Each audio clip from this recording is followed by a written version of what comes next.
Good morning po. Medyo na-late na po ako. Ganun pa man ay sabi nga po anumang oras po na pwede nating bigyan ng Panginoon ng importansya ay mahalaga po sa bawat araw. Sa buhay po natin, talagang dapat po na magbigay tayo ng kaluguran po sa Diyos na buhay bago po sa iba. Minsan po, may mga pagkakataon sa buhay na mas niuna-una natin yung kaluguran po ng tao. No? At marami po mga tao na ganun po ang nagiging pag-uugali na minsan ay pinapakita na siya ay ganito. At siya yung ganito na bagay na sineshape niya yung kanyang sarili na siya ay ganito. May sarili akong ganito, may sarili akong ganyan. Pero pagdating po sa spiritual na kalagayan sa buhay, ito pong binabanggit po ng unang Korinto 11 verse 1. Sabi doon napakasimple na short verse lang po. Pero kung titignan po natin, mabigat po ang kahulugan.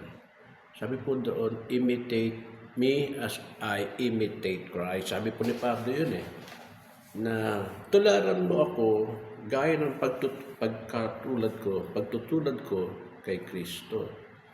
Kasi may tanong nga po kaya niyo bang sabihin sa mga mahal sa buhay, tularan mo ako gaya ng pagtulad ko kay Kristo. Maging mga leader natin, tayo mga leaders. Pwede niyo bang banggitin sa inyong mga nasa kupan or mga churchmate natin, tularan mo ako gaya ng pagtulad ko kay Kristo. Napakabigat po nun. Kasi nang kadalasan po nangingibabaw po pa rin sa atin yung meron tayong sinusundang molde o ginagaya o kung ano man. Siyempre sabi nga nila, kung ano itsura ng tatay, ganun din ang itsura ng anak. Diba? Ganun po. Kung ano itsura ng nanay, minsan yung mga anak na babae, ganun din. Kung ano yung gawin ng nanay, gawin ng tatay, gawin din ng mga anak. Yan po yung sa sanlibutan thinking.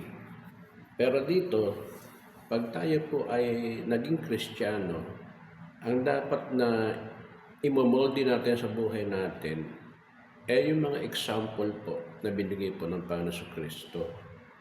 Hindi po yung example na meron tayong sariling lingwahe, meron tayong sariling estilo, meron tayong sariling kakayanan. Na po, minsan, parang hindi siya maihalin tulad sa pagsunod ng 100% kay Kristo. Kaya nga mabigat po yung hinihingi ng Diyos Kung susunod tayo kay Christ, ang sabi po doon, tanggihan natin ang ating sarili, pasalin natin ang kanyang krus at sumunod kay Kristo.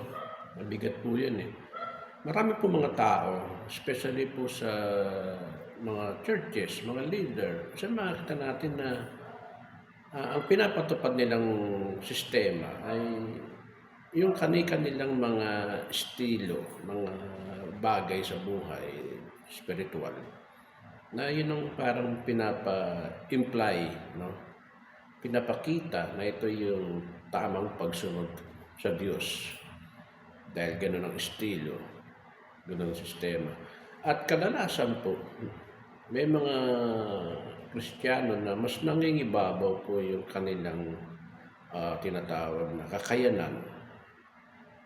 Kaya kung titingnan po natin, minsan po, ang isa pong testimonyo sa buhay ng tao,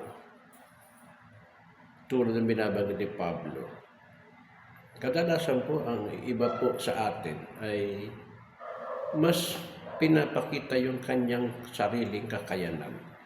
Mas parang pinagtitibay niya na meron siyang gawing molde o yung hugis o yung shape na kung tawagin na ito yung kanyang shape, ito yung kanyang molde. At ito ang kanyang legasiya, no? Na kabalintunaan po doon sa hinihiling ng Panginoon.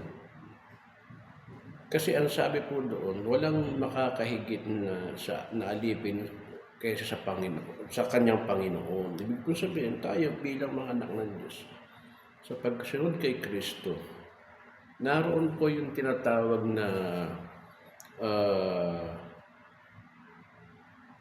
hirap ng pagsunod, yung sistema, no po, dahil naranasan kasi yan ng Panginoon Kristo.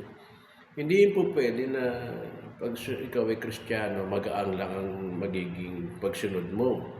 O pipili ka ng tinatawag na gravity o bigat ng pagsunod. Mababaw ka, ganoon lang.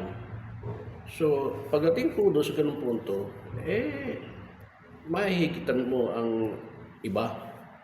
Dahil para bang mangyayari, special ka, no? Kaya nga ho yung ating pong ginagawang paglapit sa Diyos at pag-aaral po, dapat po everyday po nababago, everyday may handa yung puso natin kayang mabago, isipan natin. Kaya dapat po ganun ang maging postura ng ating pong buhay, na handa po tayong magpatawad, handa po tayong sumunod, handa po tayong pabago sa ating Panginoon. At yun naman po ang dapat natin gagawin. Kaya nga maganda ho sa buwan, sa hinihilingi po ng Panginoon yung prayer Kasi sa prayer po and devotion, doon makikita yung privacy in life, na meron kang dwelling place para po tayo ay makapagbigay kaluguran po sa Diyos at yung panawagan ng Diyos po sa atin. So, good morning po at patuloy po lang tayong maglingkod sa ating Panginoon. Salamat po.